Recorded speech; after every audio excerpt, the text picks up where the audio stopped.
estudantes. Nós vamos fazer essa videoaula aqui agora para fazer o segundo momento do nosso primeiro seminário sobre currículo escola, em que eu vou trabalhar algumas questões. Na verdade, eu vou fazer uma tempestade de ideias para que vocês retornem para casa alimentados com novas questões para pensar essa primeira atividade, e que essa primeira atividade, como as outras, vão estar ajudando vocês a pensarem um currículo na escola, tá certo? Então, a primeira questão que a gente fez foi a questão da expectativa de vocês em relação a essa disciplina. Bom, essa disciplina é uma disciplina extremamente importante e que vai estar presente na vida de vocês, enquanto professores, por todo o tempo, porque fala sobre currículo, né? Nós vamos falar sobre concepção de escola, sobre concepção de currículo, os conceitos de currículo. Nós vamos entender as teorias que perpassaram o currículo ao longo da história, né? Como é que elas foram sendo vistas, alteradas. Nós vamos pensar o currículo como possibilidade de cultura prática, de ressignificação das relações dos sujeitos, tá certo? Então, portanto, nós separamos 4 textos muito interessantes de autoras que estudam sobre currículo e vão trazer para vocês um eixo básico de pensar o currículo, tá certo? Então, a gente, na sequência, vocês, né, no segundo momento, vocês foram convidados a definir currículo. Essa questão é muito interessante e eu gostaria que vocês tivessem feito realmente com a ideia que vocês teriam, né, um turbilhão de ideias, não com conceitos já prontos, mas enfim. A palavra currículo vem do latim, né, correre, ou correr, né, é o currículo como pista de corrida, né, ou carreira, e cursus, né, do latim também, carro e veículo. Então, a gente pode pensar que a palavra currículo é um veículo que contém filosofia, ideologia e intencionalidade educacional, tá certo? Então, o que o currículo a gente poderia definir como uma situação, do ponto de vista escolar, como uma seleção de conteúdos e conhecimentos que serão ensinados, né? Mas, além da questão do conhecimento, o currículo, segundo Tomás Tadeu, é também uma questão de identidade. Então, posteriormente, nós vamos discutir, né, essa questão chamada, porque tem um livro do Tomás Tadeu que chama Currículo e Identidade. Nós vamos entrar um pouquinho no curso para trabalhar um pouco essa questão. Então, de uma maneira geral, vocês verão na disciplina que o currículo é, né, o resultado de um processo histórico-social, né, onde diferentes atores, diferentes tradições e diferentes concepções vão atuar, né? Então, nesse sentido, ele é uma arena política onde se confrontam diversas perspectivas, que a gente também vai entrar nessa questão depois. Nós estávamos dizendo, quando essa imagem está parando aí, é que eu estou usando meu celular para fazer essa gravação e alguém está tentando falar comigo e aí a imagem congela, tá? Então, eu estava dizendo então que o currículo é uma arena de conflitos, né? E que se define a partir muito das concepções dos professores que planejam esse currículo, que desenvolvem esse currículo, tá? E aí eu gostaria de dizer que vocês foram convidados logo em seguida para fazer a dinâmica, né, do túnel do tempo. Por que nós fizemos isso? Para definir, assim, rapidamente, para chamar vocês a atenção, que cada década, ou bloco de décadas, se não especificamente quer dizer que elas estão paradas naquelas décadas, mas que nós fizemos isso, ela traz uma série de eixos que determinou o currículo naquele momento.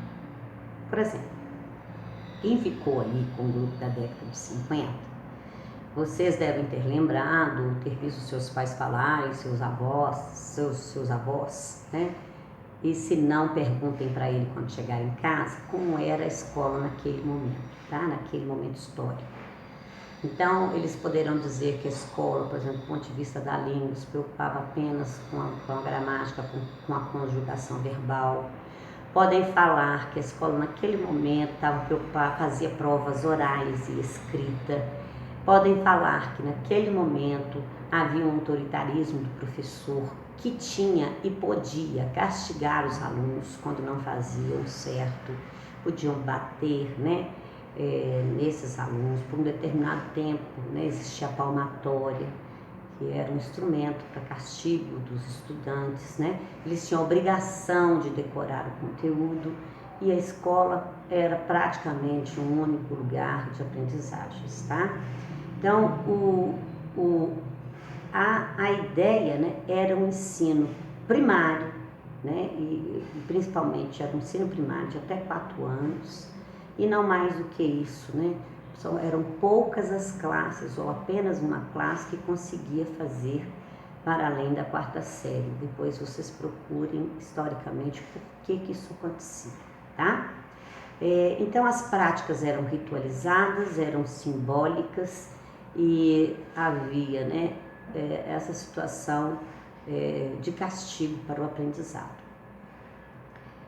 Bem resumidamente, né, vamos entrar nos detalhes. A questão da década de 60, quem ficou com esse grupo, né, a gente vai ter nesta década, durante essa década, mas mais no final dela, né, o golpe militar, né, e essa situação, como também existiu na década de 40 e 50, uma padronização do currículo, né, também exigia mais do que nunca o autoritarismo do professor ficou em evidência, os castigos físicos vão permanecer, nós vamos ter por isso um alto índice de reprovação e não havia aprendizagens significativas, né? Havia a obrigação para decorar o conteúdo e o professor na centralidade deste ensino, né? Também a maioria dos professores não tinham formação superior, porque também não era esta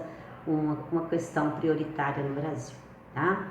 Na década de 70, então, a gente vai viver o auge do regime militar e o que a gente vai ter dentre as questões sociais que aconteciam naquele momento, como toque de recolher, repressão, censura, a gente vai ter rituais escolares rígidos, né?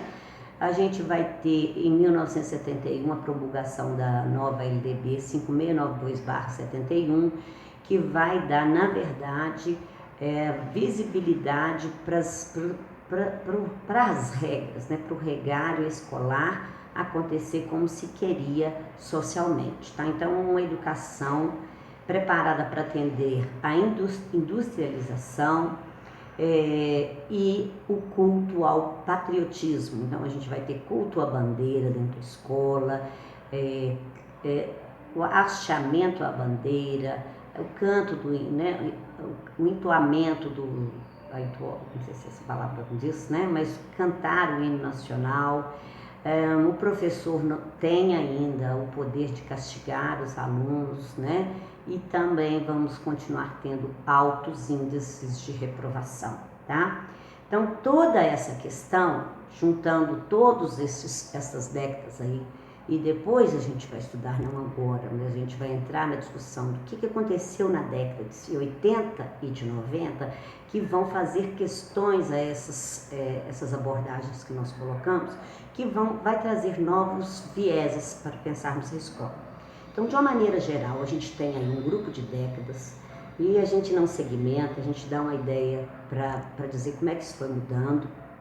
A escola, né, graduada, pensando assim, o que eu posso? Ela foi pensada para gerar novos dispositivos de racionalização, tá? Então, pensando, se na década de 70 tinha o exame de admissão, que as pessoas faziam um vestibular para ir para a 5ª série, né? E só poderiam entrar se passassem nesse exame de admissão, a gente então tem os dispositivos da racionalização aí colocados, né? E isso era necessário para desenvolver o desenvolvimento da sociedade capitalista. Então, nós temos um projeto cultural a favor de uma nação que mais educava, deu uma parada aí de novo, né, que mais educava, mais instruía do que educava, tá? Nós tínhamos então uma concepção de educação não preocupada com a formação integral, mas com a simples reprodução e transmissão de conhecimentos úteis que seriam usados, né, na formação de um caráter propício para a formação de um trabalhador e mais um trabalhador, né, numa perspectiva capitalista, que pudesse, então, essa aprendizagem, para que ela fosse funcional, ela tinha que ser uma aprendizagem voltada para a obediência, para o asseio, para a ordem, para a pontualidade, para o amor, né, ao trabalho, à honestidade, o respeito às autoridades, as virtudes morais e valores cívicos. Todos estes valores são valores patrióticos, né, que foram cultuados e necessários para a formação de um respeito à nacionalidade, mas também a um respeito a um cidadão, entre aspas, né, que a cidadania não significa isso, que respeitasse a autoridade máxima e que não fosse de fato um cidadão crítico, democrático e participativo, certo? Então, vocês vão ler o texto da Lucila e lá vocês vão ter as concepções de currículo que foram sendo desencadeadas a partir desse movimento histórico que a gente viveu. Entendam, eu disse aqui do Brasil. Se a gente pensar a escola em outros países, isso vai mudar completamente, porque completamente nos Estados Unidos e na Europa, a revolução industrial aconteceu em outro momento e isso provocou, obviamente, uma mudança na escola muito anterior à nossa. Portanto, nós vamos resolver os nossos problemas da escola e pensar uma escola melhor a partir da década de 80 e 90 e a gente não vai entrar aqui, porque atualmente nós estamos tendo um retrocesso com a perspectiva neoliberal que tem novamente voltado à questão da nota, da prova, dos testes externos como forma de provar a nossa competência escolar, né? Então fica meu abraço e a gente vai conversando. Agora vocês vão para casa, ler o texto, né? Responder essas questões pautadas nessa experiência vivida e nas experiências que vocês podem perguntar a outras pessoas que viveram esses momentos na escola, tá certo? Mas sempre voltando ao texto que vai dar suporte para vocês fazerem essa relação. Fica meu abraço e vamos nos encontrar novamente nas próximas videoaulas.